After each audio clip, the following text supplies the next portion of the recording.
FNAF has been around for a while, and each FNAF game has its own pros and cons. So today I will be explaining one thing I like about every single FNAF game, all the way from the first FNAF to the recent security breach. So with that, let's get straight into the video. Something I like about FNAF 1 is the game sound design. It's really well done and it creates a sense of dread, but yet a sense of mystery, which is something that I think only FNAF 1 pulls off. Like hopping into a blind playthrough in FNAF 1 and just listening, it's really scary, and it's something that I really think FNAF 1 does really well.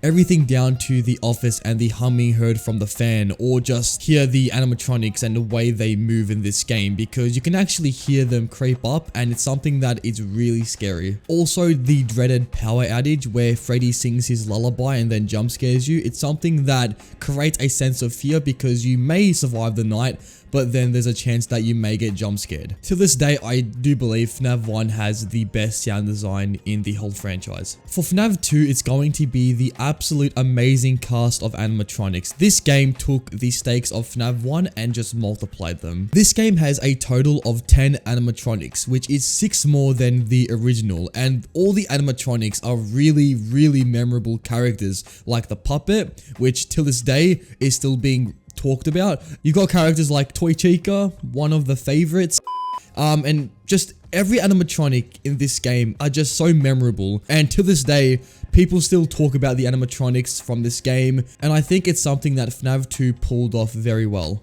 And I feel like the blend of old and new animatronics was just a really genius idea, because it gave a sense of new mystery and also kind of gave a like familiar feeling to this game. Like for a player who's playing this for the first time, they can see the old animatronics from the first game and also they see the new ones, and it kind of makes them think like, what's happening in this game? What's really going on? Springtrap is one of my favorite characters in the whole franchise. His character is just so interesting and it creates a sense of intrigue every time he's on screen, especially in the games that happen after the nights. The lore that Springtrap is pretty much the purple guy, it's all very much really good storytelling. Although the story ended up getting very convoluted, the original story of the purple guy being Springtrap is one that I still think to this day is one of the biggest reveals in FNAF history. The whole thing about how there's an actual person in this animatronic makes the confrontation of Springtrap a lot more personal,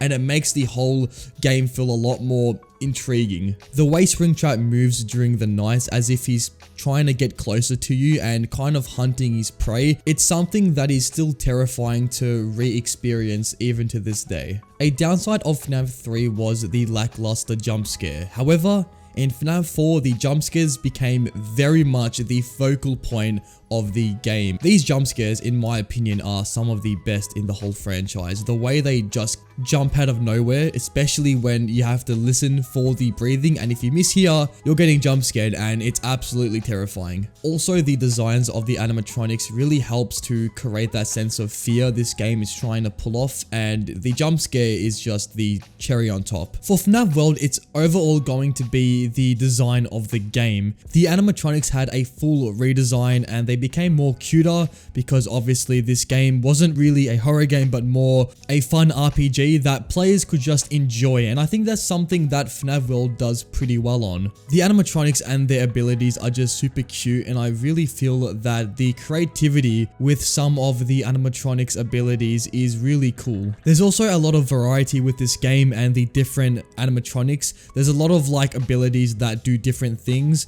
like Bonnie can shoot flying musical notes, whereas Chica is more heal oriented, where she heals every character. It just gives the animatronics more character, and I feel that's something FNAF World did really well on. Sister Location overall is a good experience, but something that makes it really stand out is the unique gameplay this game pulls off. Every night has its own gameplay gimmick, and it's just amazing. Like the Funtime Freddy section, where you have to keep an eye on Funtime Freddy as you have to also complete your task, and another one is the Ballora section, where you're literally in a Springtrap suit, which is just terrifying. And during the night, like little ballerinas start to climb on you, and you have to wind all the cogs of the Springtrap suit or it will snap.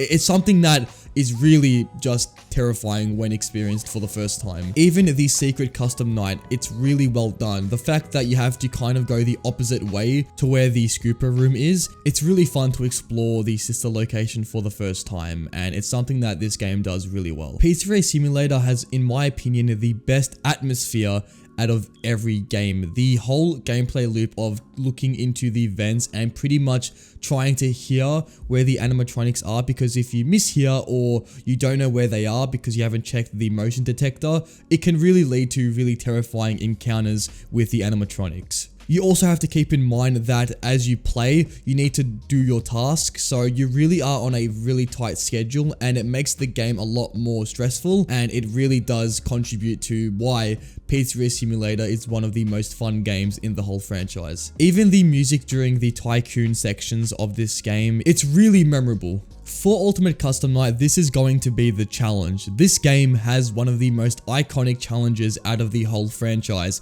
being the 2050 difficulty. It's really impressive that this game has 50 animatronics, and the fact that there's also a mode that max outs all animatronics difficulty. It's something that is just, it's insane. It's a challenge that I felt kind of bring the community together, especially when it was completed for the first time.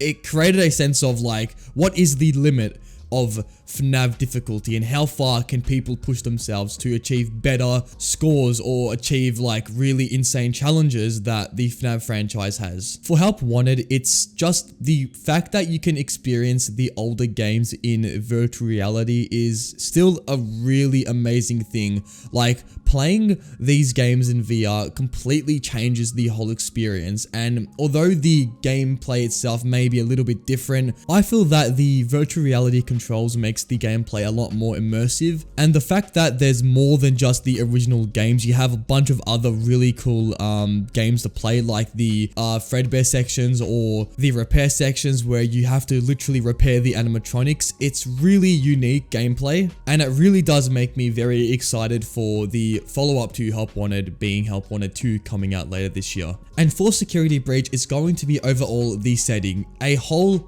pizzaplex. We went from a rundown pizzeria to a whole pizzaplex. How did we even get here? The whole place just feels really lively, and it really feels like people actually were constantly like going to this place and enjoying the different like animatronics on display. It's something that I think Security Breach did very well, and it even won an award. I think it was for the Player's Choice Award for PlayStation, and it's really impressive that this game was winning awards when it came out. Although this game has its drawbacks, I do think the game design and the overall setting is one of this game's strongest points, and even exploring this pizzeria, it's really fun to do, and it's just amazing. On screen here, I play the most confusing FNAF game ever, so check that out if you haven't already. And until next time, take it easy and goodbye.